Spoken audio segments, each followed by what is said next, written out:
Hi, welcome to Chinni's flavours. ఈరోజు మనం పన్నీర్ ఫ్రాంకీని ఎలా చేసుకోవాలో చూద్దాం.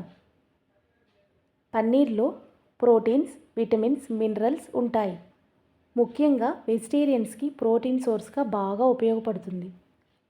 1 కప్ గోధుమ పిండిని తీసుకొని ఉప్పుని యాడ్ చేసుకొని వాటర్తో ఇలా సాఫ్ట్గా కలుపుకోవాలి. ఇలా చిన్న గోధుమ పిండి ఉండని తీసుకొని ఇలా చిన్న చపాతీలాగా చేసుకొని నెయ్యిని కానీ నూనెని కానీ అప్లై చేసి ఇలా రోల్ చేసుకోవాలి.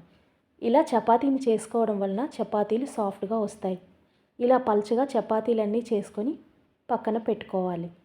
ఒక ప్యాన్ తీసుకొని హీట్ అయిన తర్వాత ఇలా నెయ్యిని కానీ నూనెని కానీ అప్లై చేసి ఇలా కుక్ చేసుకోవాలి.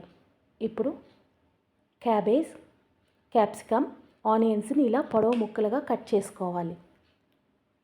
రెగ్యులర్గా పన్నీర్ని తీసుకోవడం వలన స్ట్రెస్, యాంగ్జైటీ తగ్గుతుంది.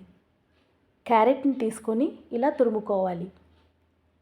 200 గ్రామ్స్ పన్నీర్ని తీసుకొని ఇలా చిన్నగా తురుముకొని పెంచుకోవాలి. తగినంత సాల్ట్, 1/2 టేబుల్ స్పూన్ పసుపు, 1 టేబుల్ స్పూన్ కారం తీసుకోవాలి. 3 tablespoon mayonnaise, 3 tablespoon కెచప్ని, టమాటో కెచప్ని తీసుకోవాలి.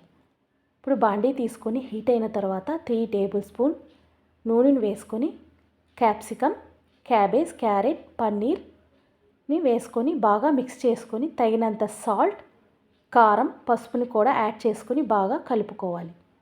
ఇలా కలుపుకొని 3 మినిట్స్ సిమ్లో పెట్టుకొని కుక్ చేసుకుంటే పన్నీర్ స్టఫ్ రెడీ అవుతుంది. ఇలా కలుపుకుంటే ఇలా పన్నీర్ స్టఫ్ రెడీ అయిపోతుంది. ఇప్పుడు స్టవ్ ఆఫ్ చేసుకొని కొత్తిమీరని యాడ్ చేసుకొని బౌల్లోకి తీసుకోవాలి. చపాతీని తీసుకొని 1 tablespoon mayonnaise, 1 tablespoon కెచప్ని ఇలా స్ప్రెడ్ చేసుకొని పన్నీర్ స్టఫ్ని ఇలా చపాతీ పైన పెట్టుకోవాలి. ఇప్పుడు 1/2 టేబుల్ స్పూన్ కెచప్, కొంచెం మయోనైస్ వేసుకొని నేను చూపించిన విధంగా రోల్ చేసుకోవాలి. పన్నీర్లో కార్బోహైడ్రేట్స్ తక్కువగా ఉండి ప్రోటీన్స్ ఎక్కువగా ఉంటాయి. అంతేనండి, ఎంతో టేస్టీ పన్నీర్ ఫ్రాంకీ రెడీ అయిపోయింది. ఎంతో సాఫ్ట్గా చూశారు కదా. మీరు కూడా ఒకసారి ట్రై చేయండి. ఈ వీడియో మీకు నచ్చినట్లయితే లైక్ చేయండి, షేర్ చేయండి, సబ్స్క్రైబ్ చేసుకోండి. Thanks for watching.